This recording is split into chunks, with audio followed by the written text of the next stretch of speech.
حضرات محترم،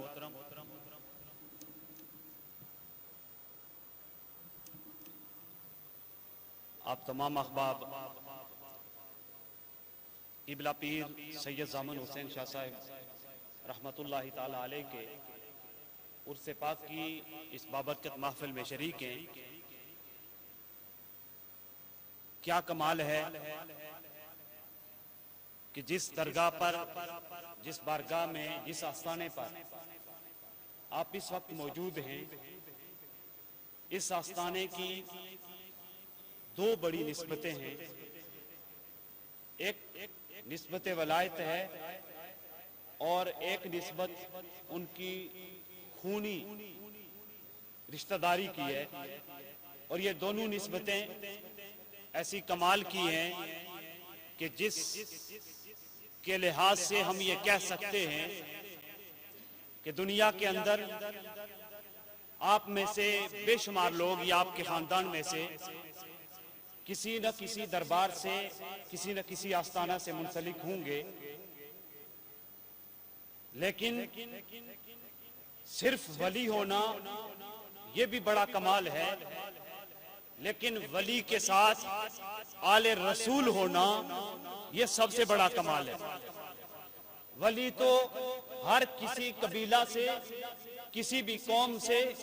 کسی بھی ذات سے کوئی بھی بندہ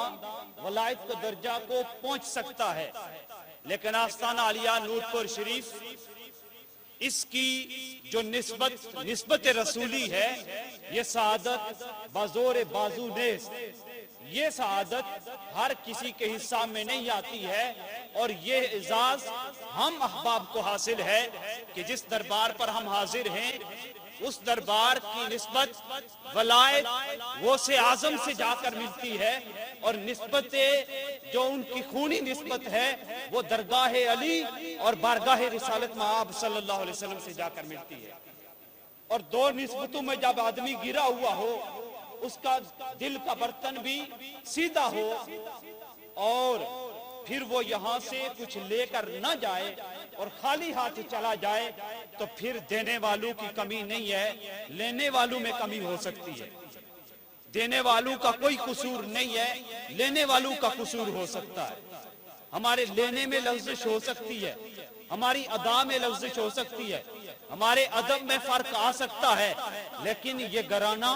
بڑا لجپال گھرانہ ہے۔ اللہ رب العزت نے اس گھرانے کو وہ کمال عطا فرمائے کہ جب امتی غزوے میں، غزوہ خندق میں اپنا کرتا اٹھا کر اپنے پیٹ کے اوپر ایک پتھر بندھا ہوا دکھاتے ہیں، تو کیا کمال ہے اس خاندان کے سربراہ اعلیٰ اور امت کے سالار جناب رسول اللہ صلی اللہ علیہ وسلم کا کہ آپ کرتا مبارک کو اٹھا کر امتی کو دکھاتے ہیں کہ اگر تو نے ایک پتھر باندھ کر خندق کھودنے کا کام کیا ہے تو تیرا رسول دو پتھر باندھ کر بھوک کو برداشت کر رہا ہے۔ یہ وہ خاندان اعلیٰ ہے جس کے گھر میں 3 دن روزہ رکھا جائے، اور وہ بھی حسن اور بیماری کی منت مانی جائے، اور 3 دن روزہ رکھا جائے۔ حضرت علی رضی اللہ تعالیٰ عنہ تو حضرت فاطمہ رضی اللہ تعالیٰ عنہ 3 دن روزہ رکھا، اور جب افطاری کا ٹائم ہوتا تو دروازے پر دستک ہوتی، مانگنے والا مانگنے کے لیے آ جاتا تو اس دن کی افطاری اٹھا کر اسے دے دے۔ دوسرے دن روزہ رکھا، جب افطاری کا وقت ہوا تو اس وقت دوبارہ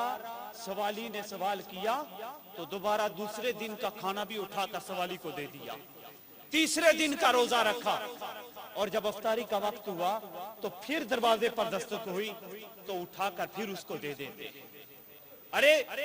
جو 3 دن تک خاندان بھوکا رہ کر روزے کی حالت کو برداشت کر کے سوالیوں کو نہیں لٹاتا ہے، ارے تم کتنے خوش قسمت ہو جو اس در پر آئے ہو جو روزہ رکھ کر بھی دوسرے کی خیرات کا خیال رکھا کرتے۔ اللہ رب العزت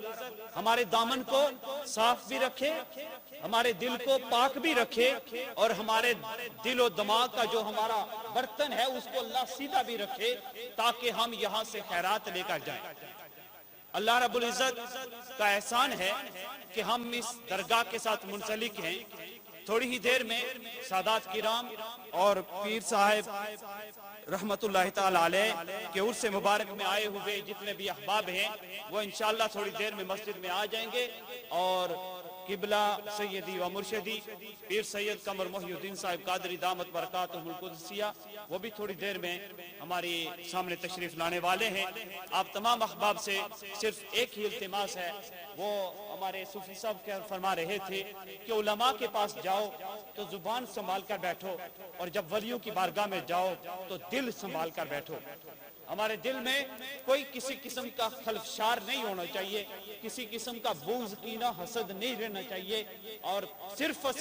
اللہ اور اس کے رسول اور اولیاء کاملین کے ساتھ ہماری نسبت بھی ہو، ہماری سوچ بھی ہو اور ہماری فکر بھی ہو. تب جا کر ہم اس مقام تک پہنچتے ہیں کہ جب ہم یہاں سے چلے جائیں تو پھر ہمارا دامن خالی نہ ہو، بلکہ ہم دامن میں رحمت خدا بھی اور رحمت رسول اللہ بھی اور اولیاء کی برکات بھی ہم سمیٹ کر گھر کی طرف لے کر جا رہے ہیں. یہ اسی وقت ہو سکتا ہے جب ہم دل، دماغ، سوچ، فکر سب کچھ حاضر رکھ کر آستانہ عالیہ نورپور شریف کے اس آستانے پر بیٹھ کر رب کے ساتھ، رب کے رسول کے ساتھ اور باوضو ہو کر بیٹھ کر اولیاء اللہ کے قدمین کا صدقہ ہم رب سے بھیک مانگ رہے ہوں. تو مجھے امید ہے کہ رب کسی اور ولی کی بارگاہ میں جا کر مانگنے والوں کو خالی نہیں لوٹاتا، اور جو ولی بھی ہو اور نبی کی اولاد بھی ہو تو ان کے در سے خالی کون جا سکتا ہے؟ ان کے در سے مانگنے والا کیسے نامراد ہو کر جا سکتا ہے؟ یہ آرزو، یہ التجا، یہ امید لیجئے ہم سب یہاں بیٹھیں، تب جا کر ہماری دنیا اور آخرت سنور سکتی ہے.